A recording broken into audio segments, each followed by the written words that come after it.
So we were flying down the highway and we saw this old historic house. We found out it dates back to the gold rush. It's called the Bayley House. It was actually made as a luxury hotel during the Great Gold Rush.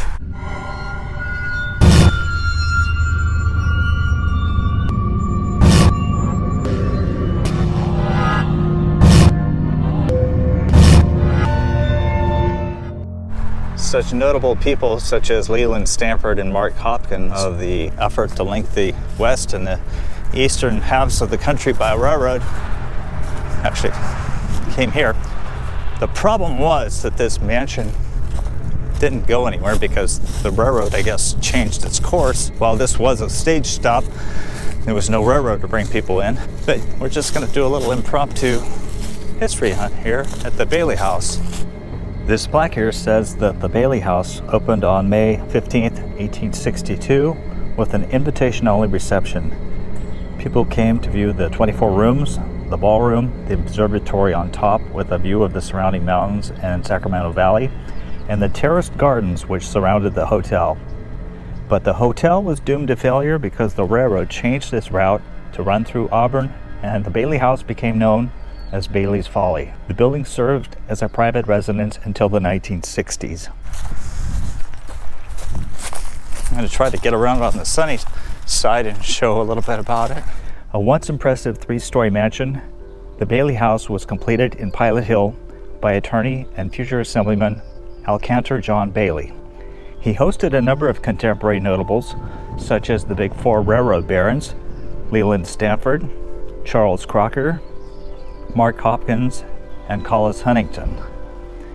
Construction on this handsome Bayley House started in 1861 after A.J. Bayley's first hotel in Pilot Hill, the Oak Valley House, burned to the ground earlier that year. Prompted by this loss and rumors that the Central Pacific Railroad would soon be built through Pilot Hill, Bayley started construction on his biggest project. It was built with 300,000 bricks made on location.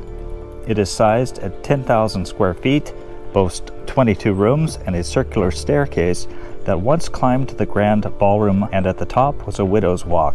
Bayley had every reason to believe that the railroad would be routed the same as the trail John Fremont surveyed, now Highway 49, because it had been already established as a freight hauler's route. He knew that the Big Four railroad barons were seriously considering this Fremont Trail as the route for the railroad to take on its journey over the Sierras to become part of the first transcontinental railroad. Who was to know that a brilliant engineer by the name of Theodore Judah would find a route through Auburn and Dutch Flat that would be an easier and less expensive way to route the railroad. Judah's idea was eventually accepted, leaving Bayley with a massive southern-style estate in the middle of the rolling hills of El Dorado County, one that would not realize its potential as an important and busy oasis for rail passengers. At the height of its splendor, the Bayley House sat on 640 acres of fruit trees, vineyards, livestock and poultry, a large barn, and a lean-to where Bayley's Chinese cook lived.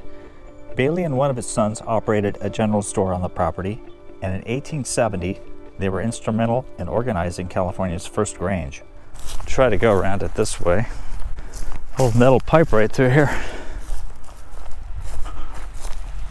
It's kind of a creepy looking building, since it's not open. Looks like there was a porch off the back because there's some places that look like were boards stuck out. Maybe it was a veranda.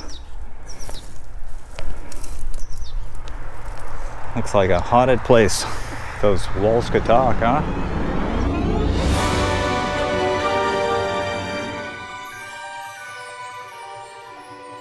I suppose they're going to be restoring it, but I can't say for sure how they're going to restore it or when.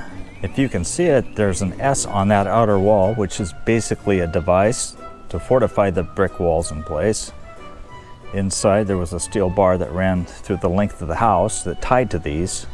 It looks like there was definitely a veranda because I can see little metal pegs sticking out the front.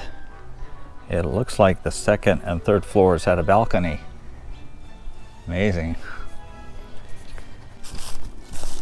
Really not sure what this is. Could be where the stage stopped here and people got off. Just think Leland Stanford may have got off the stage right here. It's a pretty old concrete. I see some of the brick here.